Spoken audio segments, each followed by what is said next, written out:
Hello everyone, অনেকদিন পর কালকে আমাদের ইচ্ছা হলো ঘুরতে যাওয়ার। তো ফ্রেন্ড বলল কি ঘুরে আসি স্টেশন থেকে। তারপর আমরা স্টেশনে অল্প ঘুরলাম কিছুক্ষণ, দেন ওখান থেকে বেরিয়ে পড়লাম। তারপর আমি বান্ধবীকে দেখাচ্ছিলাম যে তুইও ছোটবেলায় এরকম ছিলি। দেন তারপরে আমরা একটু ভাঙা ব্রিজের দিকে গেলাম, যে হাঁটতে হাঁটতে একটু ঢং করছিলাম। তারপর আমি আমার বান্ধবীকে ফুল লাগিয়ে দিচ্ছিলাম, দিয়ে ও বলল যে আমিও তোকে লাগিয়ে দিই। তারপর ও আমাকে ফুল লাগিয়ে দিল মাথায়। তারপর আমরা হাঁটতে হাঁটতে একটু সামনের দিকে পার্ক দেখতে পেলাম, তো আমাদের ছোটবেলার কথা মনে পড়ে গেল। দেখো আমরা পার্কে কি করছিলাম। প্রথমে তো আমি এটাতে ওঠার চেষ্টা করছিলাম, তারপরে আস্তে আস্তে উঠেই পড়লাম। দিয়ে ভয় লাগতে লাগলো যে পড়ে যাবো, তাই বললাম বাঁচাও বাঁচাও এরকম।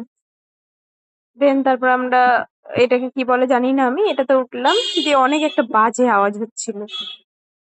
দেন তারপরে আমরা স্লাইডে উঠলাম। ও বলছিল স্লাইডে উঠবে না, তো ওকে জোর করে স্লাইডে উঠালাম।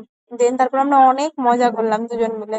আমরা খেলতে খেলতে প্রায় হাঁপিয়ে পড়েছিলাম। তারপর আমরা পার্ক থেকে বেরিয়ে কিছু খাওয়া দাওয়া করে দেন আমরা বাড়ির দিকে রওনা হলাম।